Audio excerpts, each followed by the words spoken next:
Analysis. 3 a.m. sirens warning of incoming ballistic missiles in central Israel almost every night the past week. This is the reality for millions of Israelis under fire from the Houthis in Yemen, the same fanatic group which has been disrupting vital shipping routes in the Red Sea and the Gulf of Aden, choking global trade and harming economies worldwide since 2023. And yet during the Gaza war, we've seen anti-Israel demonstrators in the West cheering for them on campuses.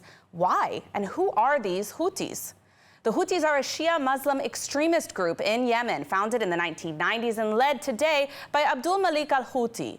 They are notorious for their use of child soldiers and child brides, their targeting of civilians, their use of human shields, their executions of LGBTQ, their hostage-taking practices, and their gender apartheid policies against women. This is a group inherently defined by its murderous ideology, its oppressive practices, and its unrelenting thirst for bloodshed. Their flag and official slogan literally states, "Death to America, death to Israel, curse the Jews." Backed by the Islamic Republic of Iran, the Houthis have become a deadly proxy in Tehran's campaign of destabilization and occupation throughout the Middle East. The Islamic regime has pumped money, weapons, and resources into Yemen via the Houthis, enabling them to attack not only their neighbors, but also nations far beyond the Middle East, including Israel, the US, and the UK. The Islamic Republic's influence plunged Yemen into a brutal civil war, leading to one of the worst famines in modern history, a famine exacerbated by the Houthis' deliberate use of starvation as a weapon. Thanks to the Ayatollahs in Iran, the Houthis gained unprecedented territory and power, threatening the actual government of Yemen.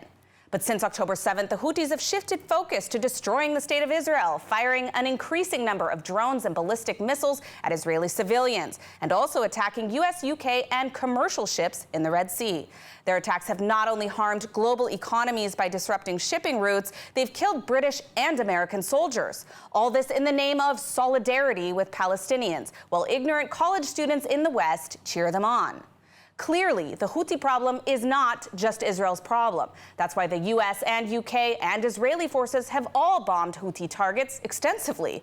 But even with these strikes, the Houthis have managed to be the last proxy standing. So how does a country defeat the Houthis when even bombing them into the Stone Age may not be effective? After all, they already live there. Like Hezbollah and Hamas, the Houthi leaders must be targeted and Houthi capabilities must be eradicated. But the only lasting solution is to cut off the head of the snake, the Islamic Republic of Iran. This is the regime fueling the Houthis' atrocities, the regime empowering their aggression, and the regime that needs to be confronted. Eliminating the Islamic regime in Iran, along with its proxies, is not just a moral imperative, it's a strategic necessity to restore stability and hope to Yemen, to Iran, and to all the Middle East.